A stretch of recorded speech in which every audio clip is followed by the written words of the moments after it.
GM, we are back. How back? I don't know, but I could tell you one thing. I'm about to seek some damn answers today on what Seek protocol is, and it's AR, AI, blockchain, all these things, man. I'm just like, okay, Don. All right, Lucas, you got to tell me like I'm a 5-year-old. What are you doing at Seek protocol? Break it down to me. Break it down to everybody. Give us the alpha. Give me the 411, but like I'm a 5-year-old. 5-year-old. So let's make it easy. Pokemon Go, Web3. Nah, just joking. What we're actually doing, right? So first of all, GM, thank you for having us today. And let's dive deep into Seek protocol. So what we're doing at Seek is we're actually building a augmented reality application that lets users worldwide collect crypto and NFTs worldwide. So basically a new interactive way of interacting with airdrops all over the world. We actually started creating the technology in 2021. After that, 2022, we started working on the product, building up a community, running different test pilots. And what we actually saw was a few things, right? First, we had all of these mechanics of like augmented reality experiences and players fighting monsters. And at the end of the day, the crypto users just told us, look, guys, it's cool and all, but we're not feeling it. Give us the airdrops. Let us interact with crypto and NFTs. That's what we want. We don't want to slay monsters outside because we don't have time for that. But we do actually have time to collect cryptos, right? And NFTs. So we went back to the workbench, actually started working on making these experience very awesome by introducing gamification to it, but not over the top, right? And what we came up with was pretty much like having these characters in the universe, right? Of different notable projects in the crypto universe and encounter those in AR all over the world. Fast forward 24, we actually started playing around with adding more mechanics towards to the application. And now here we are, ready to rock with our application with Solana-based events and everything related to crypto and the DGen communities. All right. You got my like brain juices going right now, and I don't know what direction I want to take the conversation because I could go in so many directions. But my first question has to be, why AR? Like, where do you see AR? Like, why is it all of a sudden, right now at the forefront, right? I think AR has been around for some time, right? And it's almost been hard for it to break through, I would say, right? I don't know if I'm saying that correctly, but for me, I've seen it struggle in a way to break through. And I think, we see a lot of innovation happening. I think it's still like too much for people to understand, or it might be that stigma of it being like it feels too robotic, right? Why AR now? Where do you see AR? What are your thoughts on AR right now? Definitely. So I'm a little bit biased, right? Because I come from an augmented reality development background.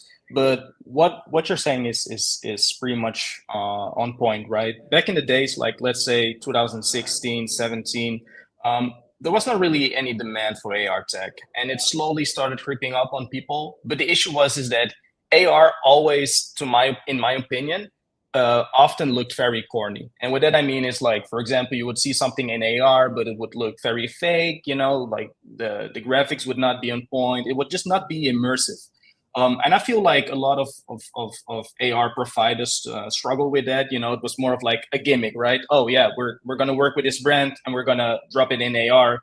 And you would see like, a super lame advertisement in AR. It would look very static, not immersive. But now that we're actually going forward, I feel like AR is definitely going to make another entrance, and not through smartphones only. I feel like the more that these smart glasses get available for the mainstream public, I feel like it's going to be just like smartphones, right? Getting your hand on a smartphone, or how people are buying AirPods. It will be a next gadget that people can use and get for a proper entry price. Like we're not talking about thousands of dollars, but eventually like $300 for your smart AR glasses, and you're able to like run AR apps. So that's one thing where I feel like we're gonna definitely hit that point of using AR tech. But the next thing why we decided to use AR tech is a few things. So when you actually look at the attention span of people, and definitely how we're progressing over the years, it just gets shorter and shorter, right? Like everyone can remember, back in the days when we were kids, we would have, made way more, an attention span. We would actually, spend less time with just mindlessly scrolling social media and stuff like that. But how do you actually capture people attention, right? I feel like by utilizing gamification and AR and actually getting people that, oh, whoa, what is that? Gets them like more in line to actually interact with different brands. And the reason why I'm saying that is because we have been running different pilots. We've actually been working together with Web2 businesses as well. Basically, they could offer discount vouchers through our application, and people would actually hunt that and collect that during their airdrop hunts, right?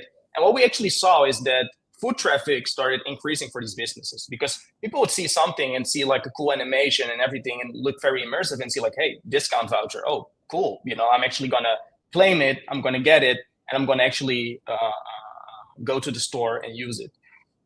Yeah, that's my No, opinion on it.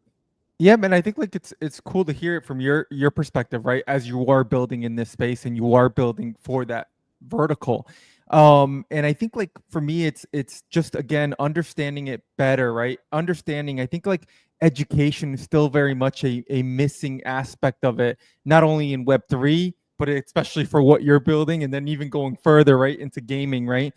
We still don't realize or understand sometimes why the technology, how the technology, and why is it that that technology is all of a sudden right in our face right now of like, hey, I just want to play the damn game, like give me the game, like give let me go have fun, let me have that nostalgic feeling of playing the game. Like why should I care about Web3? Why should I care about what, where it is and what it's going to do, right? And the value behind having tokens and everything like that, right? Because I think you start climbing that, like you start climbing this hill that already we are very much embarked on, and already we are all kind of, let's just say, struggling right now and trying to find, and it's like, okay, when does that actual point, when does the light at the end of the tunnel finally start brightening up for us? And I think like it's really cool to hear where you think of it all. With that said though, where are you today as what you guys are building and are in your current road development, and where does the next 3 to 6 months look like for you guys for what you guys are building, and like what's the B2B and what's like the B2C? Because from what I see it, like you have these two angles that you're able to really go after. And like, what is the messaging there for B2B? What is the messaging there for like B2C?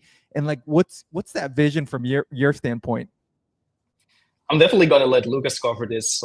He loves explaining everything about B2B and B2C. So Lucas, go ahead, man. Right on. So I'll start with the timeline. So currently we are in closed beta. We're gonna start offering open beta very soon as well.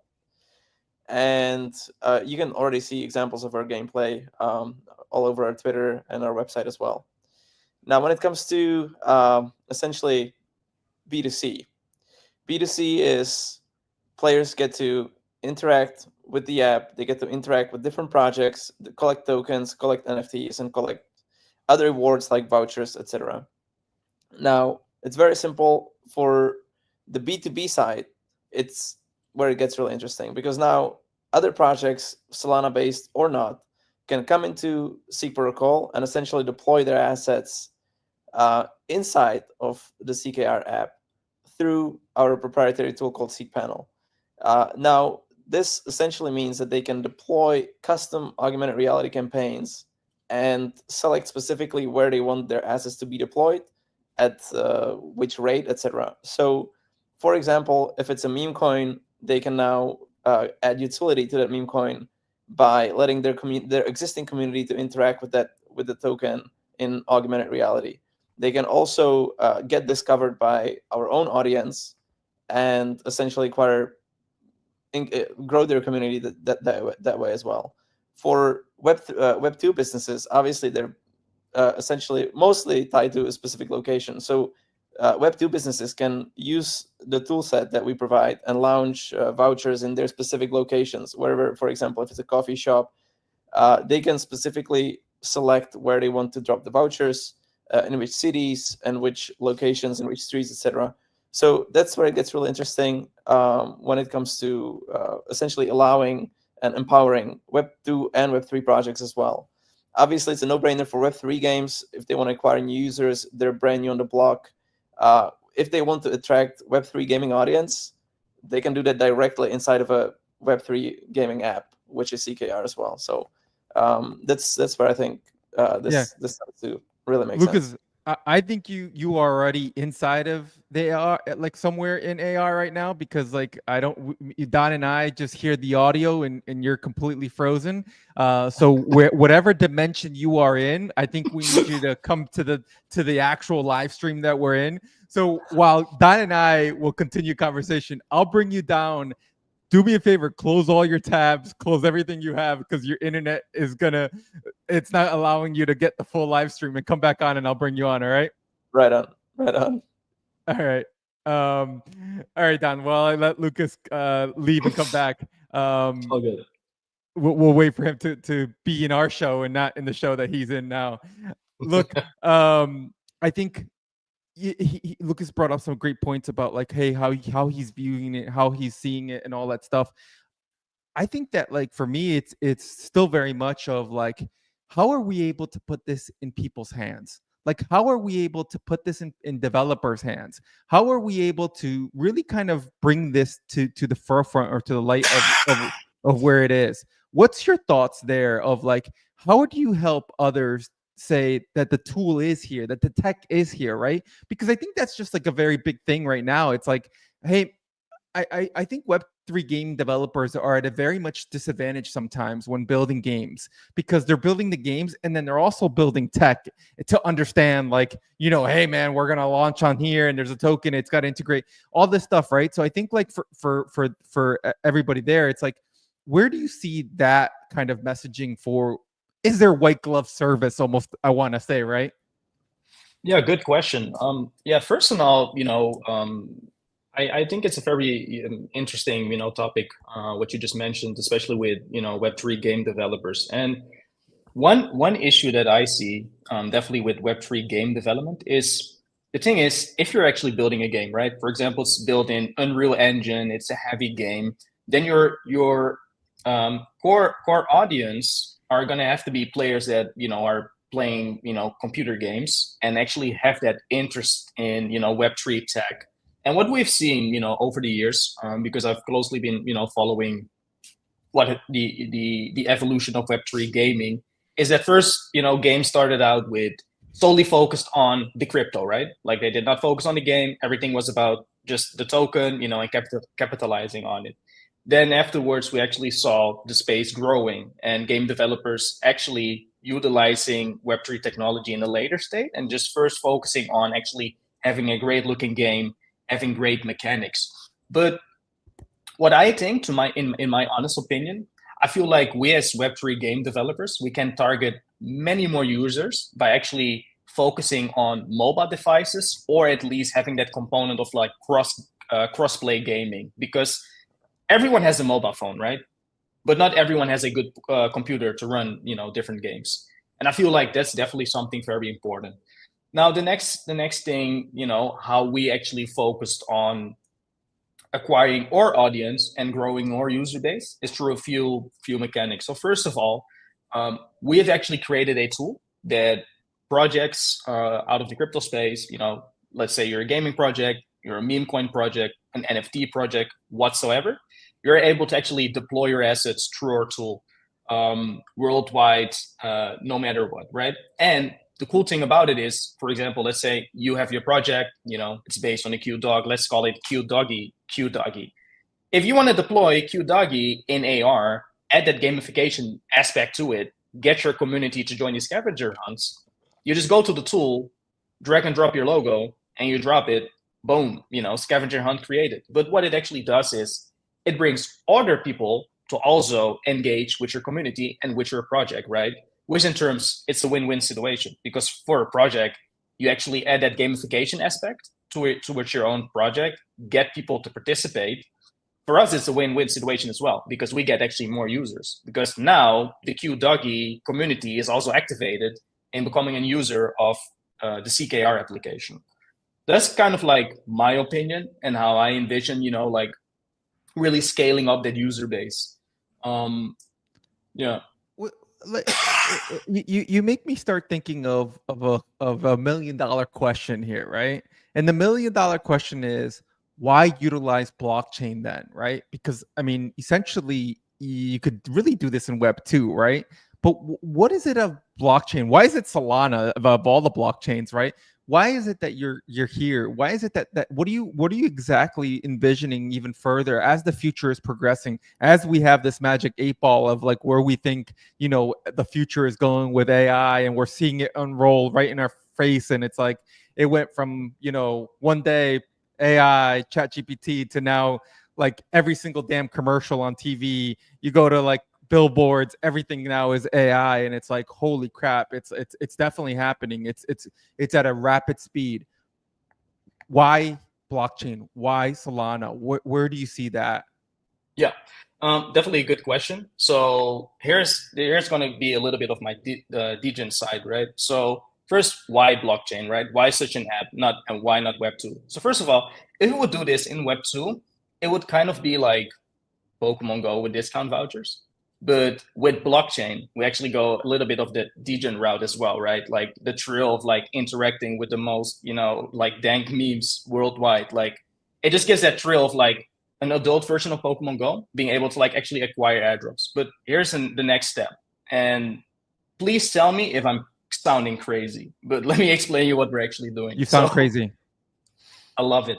So the next thing that we're really focusing on, right, is like, okay, if we have a big user base, how do we actually bring that thrill of like a real life scavenger hunt? And here is it. So I'll talk a little bit about, you know, revenue model, right, for application, so you understand it a little bit better. So we're going to introduce a season pass, right? It's going to be dropping every month. With the season pass, you have cosmetics for your character, you know, in the application. You get different perks. You get different access to different events. But here is it: the big event is actually being able to have these skill-based challenges and hunts like worldwide, where users are participating in, right? Like you have limited time to actually complete the quests. There's going to be a leaderboard with like 10 people on the leaderboard, and then the person on like rank 1 actually wins the biggest prize, which is a really big cash prize. Can be like 1 Bitcoin, can be, you know, a couple of Sol, depending on, you know, season, right? And every season ends up with like a badge. I'll tell you more about the badge system as well. It's also meme based. But the thing is, to actually bring in a thrill of like collecting these cryptocurrencies, you know, right, and actually getting your hands on a big prize, it's definitely going to boost that dopamine and adrenaline, right? Whereas if we would just do it with, oh yeah, you know, it's a Web2 app, you can collect discount vouchers. Oh, okay, cool. You know, I'm walking the map. Like people are not really, you know, digging that. But if you're actually able to get your hands on bigger, you know, big prizes, get airdrops, you know, limited events, participating in those, you know, that's like way better, in my opinion, than just, you know, a boring voucher app in Web 2. Now is why Solana? Solana, first of all, I feel like Solana has great communities, also on the meme side, but also, you know, utilizing the tech. It's fast, it's cheap. And what they're doing with the Solana Seeker phones also aligns with, you know, a part of our vision, right? How we're targeting mobile users. So it's, you know, for us, it was a no-brainer to integrate Solana. We've also, you know, integrated the GameShift SDK, very fluid, nice. Yeah.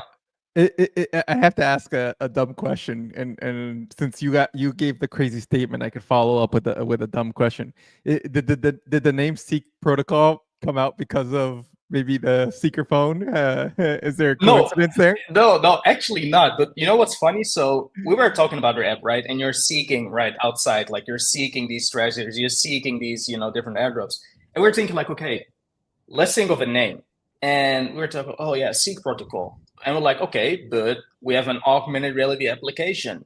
I was thinking, I'm like, okay, but that's a no-brainer. It's Seek AR. And then we were like, oh, but wait, Seeker phone, Seek AR, and we're like, holy shit, we actually, you know, made a crazy match.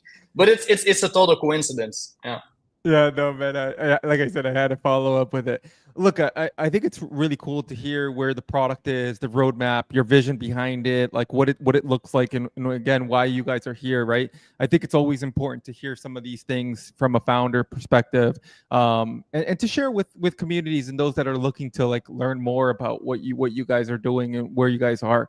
I wanted to pull up quickly is the video that you guys have because I think like for me, this could help all of us finally.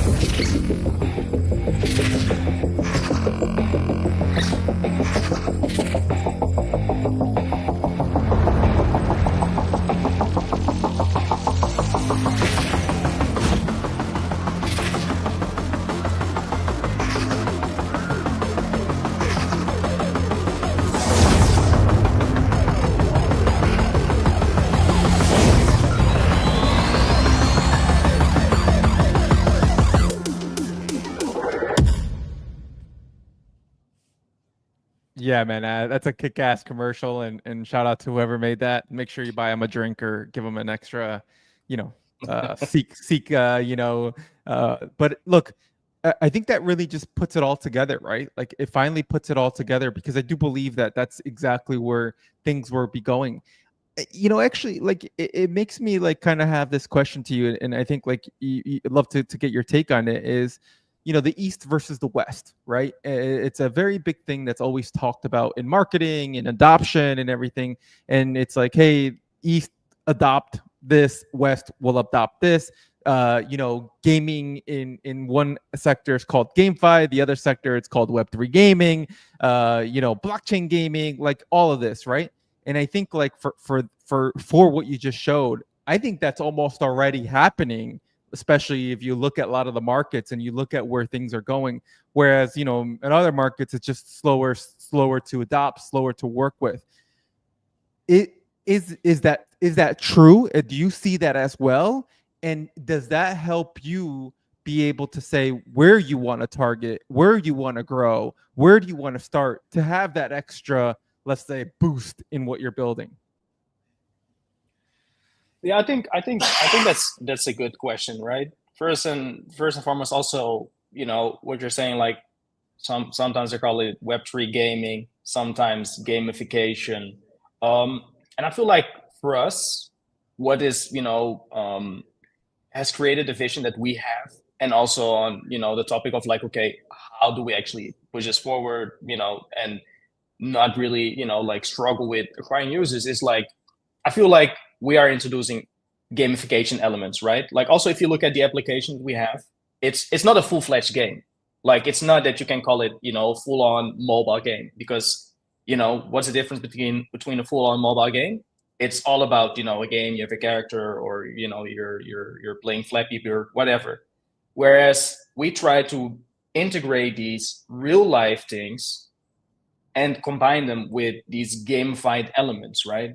Because let me ask you, a question, George. For example, you're attending, different Solana events, or you're going to any of the crypto events. Usually, what happens is you go to the event. There are some fun side events, and then maybe you can win some merch. There's like a fun challenge going on. You scan a QR. You maybe can connect your wallet. Receive, I don't know, an NFT, maybe some merch. But how would you interact knowing that, for example, you get to an event, you see a QR code, you scan that QR code, you get access to an application, right? Or you get pushed to download an application. And now the whole event just turns into one big playground of augmented reality stuff going on. And you can actually collect stuff, and not some boring, oh yeah, I got a merch, like I want a t-shirt, like how would it feel to you, right? I mean, value right there, right? It's just more valuable for me to be there. It'll collect more value, and I think like when you say these type of things, for me as a marketer, right? Like, there's two things that like as a marketer, I always tell people: if you could save somebody time and bring them value, you'd be able to sell like anything you ever want, right? Like anything. And I think you just said that right now in very much like different wording. It's like the time and the value that you could bring to people that are going to events. How do you make sure they're able to maximize that? Because I think one thing that you're not talking about right now is, and I'll say this from being at so many conferences, when you're at a conference, it is probably like the biggest Tetris that you have to play when it comes down to your schedule, right?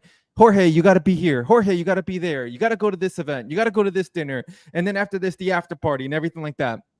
So from like 7 a.m. to like 3 a.m., I'm like on the go, go, go, go. And as a 38-year-old, man, I'm old. Like that's tough, man. Like I can't stay past like 10 o'clock. Like I'll be at some of these events at 10 o'clock, like yawning. I'm like looking for another cup of coffee. I'm like, how do these kids do it? You know what I mean? But again, you just said something that like you brought something. It's like the time and value for being at a conference. Like, what if you're able to collect? What if you're able to reward? What if you're able to connect? And I think like, man, like that line that you are just kind of like breaking down the barriers of what it is currently. And it's not just conferences, right? Because like you're using conference as an example, but it's everything, like a coffee shop. Like what if I went into the coffee shop and I'm able to do so much more and connect so much more, get rewarded so much more? And I think like it's why I like to use maybe the example or analogy of like, why are big box stores like Walmart's, like Target's, like here in the United States, offering you Starbucks inside, shopping inside, groceries inside, like the hardware store inside, the electronic store, the clothing store? Because they're trying to make that a one-stop shop for you, right? They're trying to really do that. And I think like if that was possible, great. But imagine if you're able to use what you are building and bring that to world life value, to world lifetime and conferences and events and just a regular coffee shop. Man, like it's become endless, right? Like you've unlocked like the fucking the numbers that we've been trying to seek. It's funny. It's funny that you're saying that, especially with, the coffee brands as well, stuff like that, because this just gives me like a flashback of what we actually did, right? So one of our team members, Tristan, he's from the Cayman Islands. And Tristan connected us with some local businesses from the Cayman Islands. And one of them was like this big bar where they had like these cocktail days and stuff.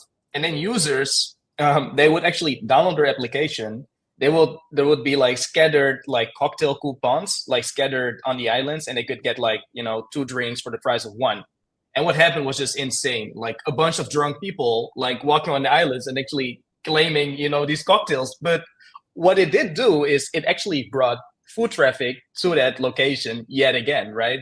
And to this day, the guy's still connecting us like, guys, when is the main app launching? Like, when are you guys going to integrate me again? Because man, it was a huge success. I want to repeat this, on a bigger scale. So it's funny. It's funny that you said it. Yeah.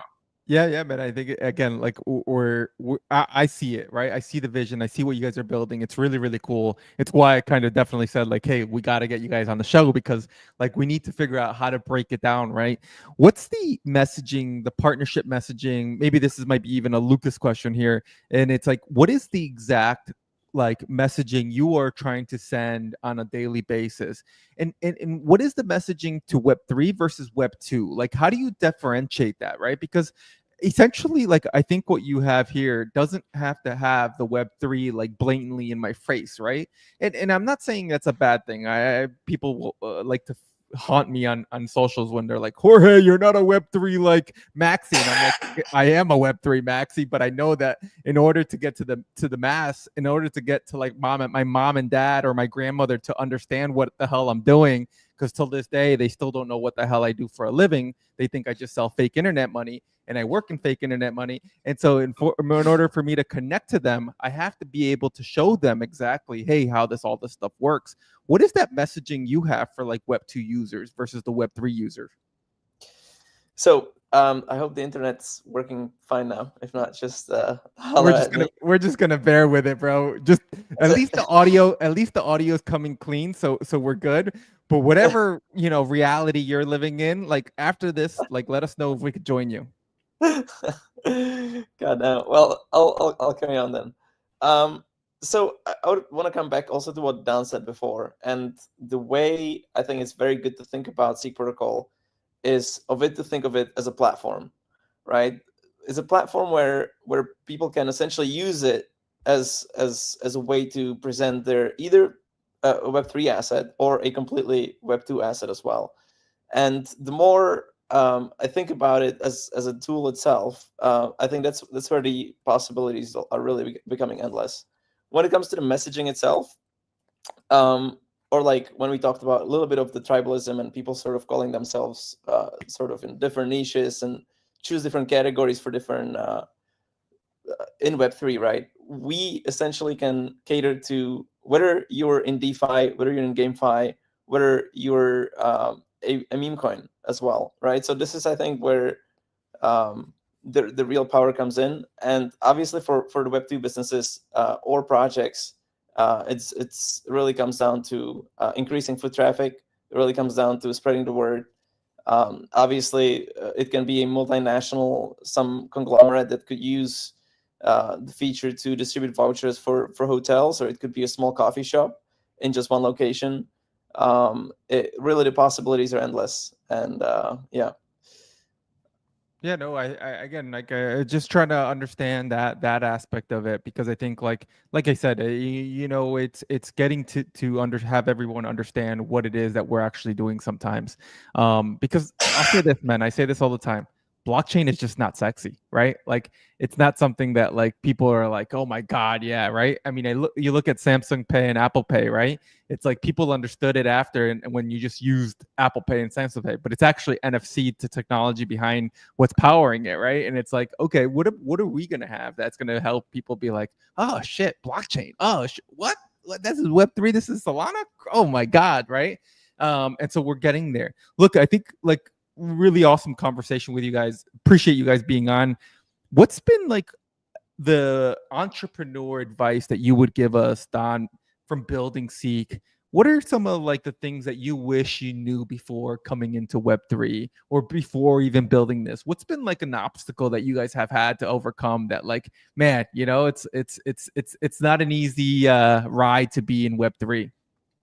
Definitely. I will definitely say that one of the really important advices that I can give, fellow entrepreneurs, especially ones that are, building tech, is once you're actually building out an MVP, give like yourself like about a month or two to actually build a really simple MVP and then test it, A/B testing, and actually then start looking into, okay, do you have an audience for it?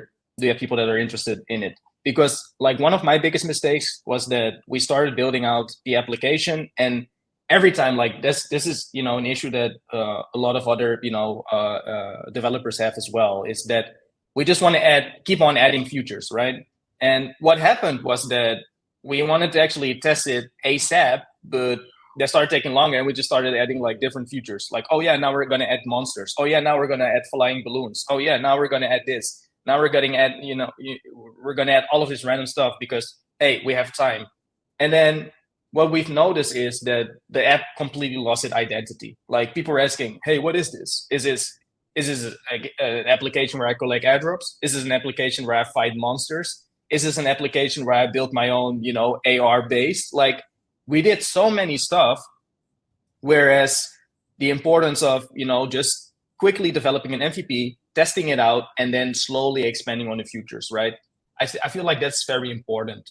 If I could have redone it, I would have done that, because that just gave us major time of just keep on developing and just changing the app until we were finally happy with it about 3 years later.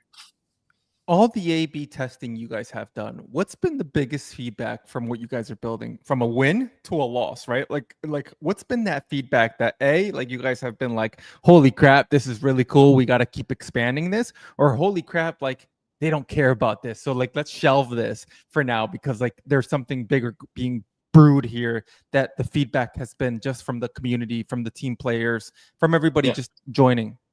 Yes. So biggest, win for us was people really, being amazed with like, hey, oh, this is geo-based. I'm actually, I can collect this. It turns up and ends up in my wallet. Amazing. Wow, I love it. Amazing experience. But one of the biggest actually, complaints was actually two things, right? First, the one thing that we actually changed was that people were just complaining and saying like, "Hey, you guys are just integrating, a bunch of mechanics, which has nothing to do with the application." Right? Like if you would have wanted that, then you should have just, build an application or actually a game based on that, right? So that was one of the biggest feedbacks that we actually changed, and I must agree with that because going from a crypto NFT collecting game towards a crypto NFT and fighting monsters all over the world was just confusing. Um, the next thing that was very important and that we actually oversaw back in the beginning was performance. I can't like say this enough, especially to other developers. Focus on performance. Focus on how your app is actually behaving. Like check all of the device support, especially if you're doing it with mobile phones.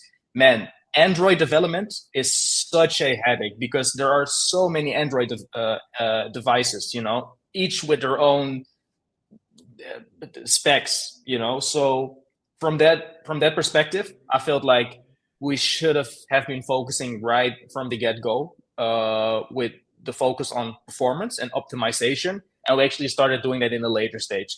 Whereas it was just annoying because every build that we would push, it would have bugs, it would have glitches.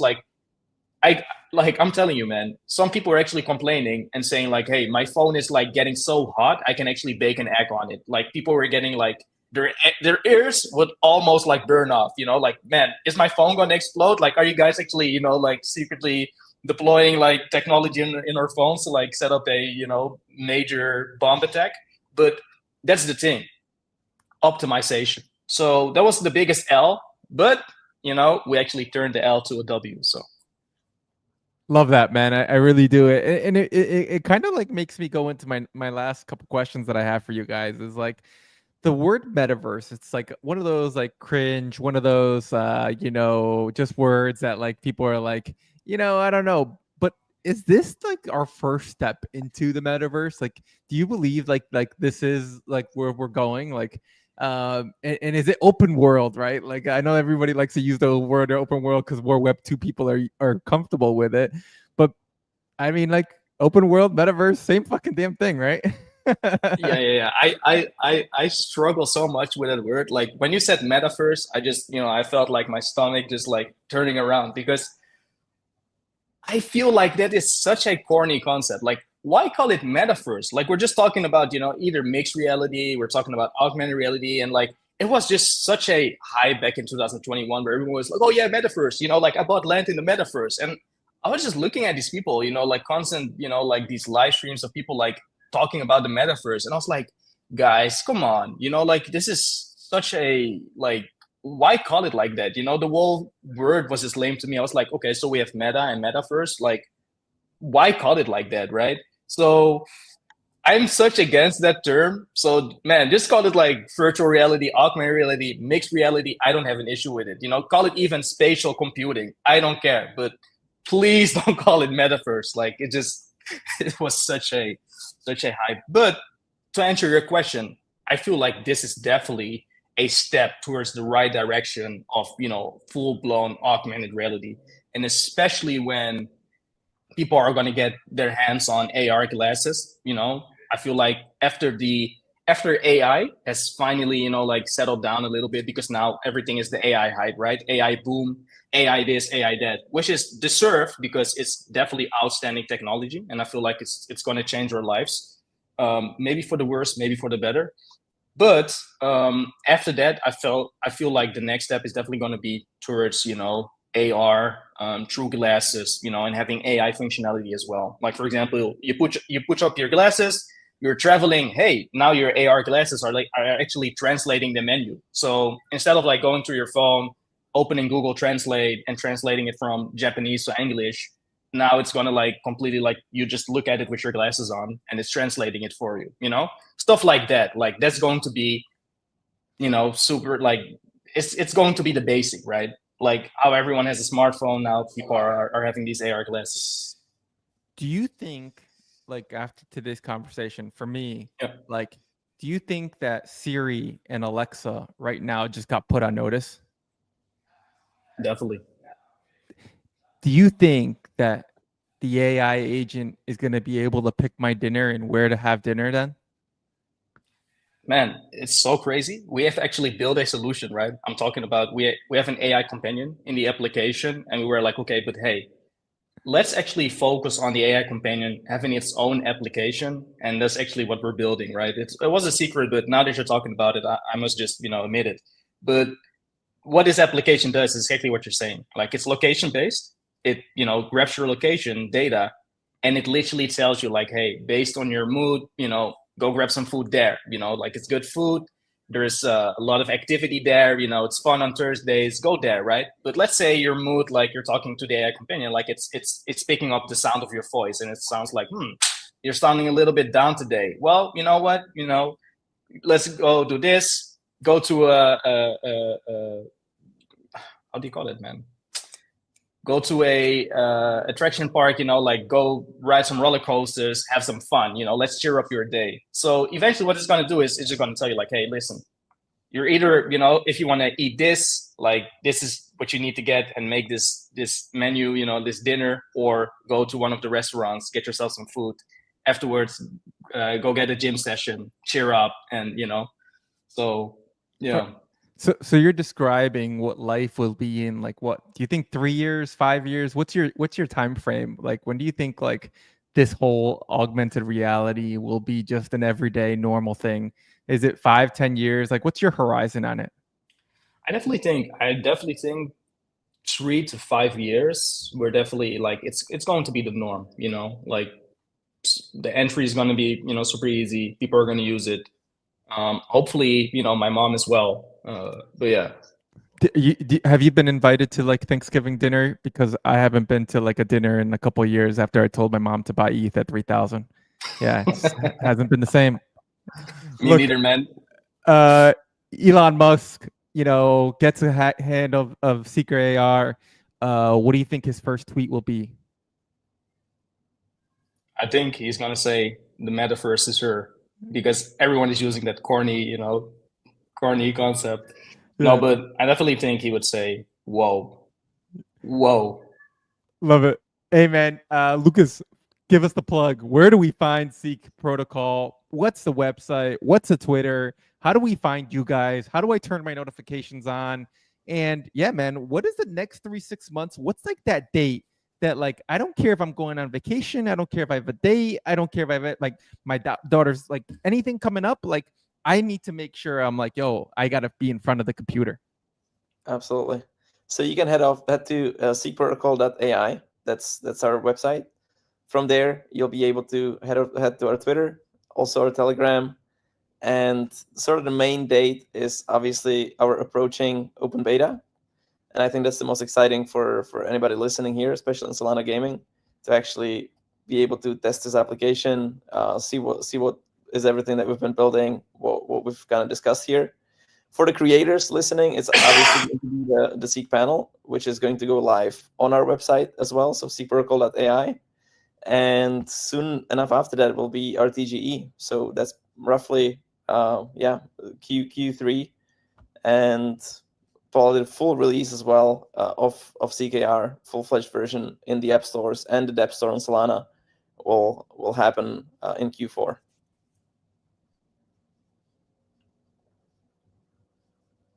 Oh, I was muted, but I got to give the follow here. Make sure everyone else does the follow. Give them the follow. Then make sure after you go on Seek Protocol, you go to the website, you go on Seek Protocol, you explore the new reality, you put your email address in, you sign up for the beta waitlist. He just told you why you need to set up for the beta waitlist. But as you scroll down, you learn more, you find out everything that they're building. Seek AI, the Seek AR, the Seek panel, it's all here. It's not going to make your cell phone hot. It's going to make you look hot. So you want to make sure you look good. So this is why you need Seek Protocol AI. And Don, Lucas, appreciate you all coming on. It's been an awesome show. Loved everything you guys are building. I'll make sure I have the notifications on. I'll make sure that I'm in there. I'm involved. And yeah, man, like if you ever need to get a test subject for anything, let me know, man. I'm at all these events. I could be the walking billboard if you need me to be. Hell yeah, let's do it, brother. Thank you for having us. Amazing show, man. Appreciate you guys. That's And that's nice. another show. Thank you everybody for tuning Cheers. in. And Seek Protocol. Make sure you Google them. Make sure you follow them. Make sure you do everything you need to do. All right, guys. Take care. Have a good one.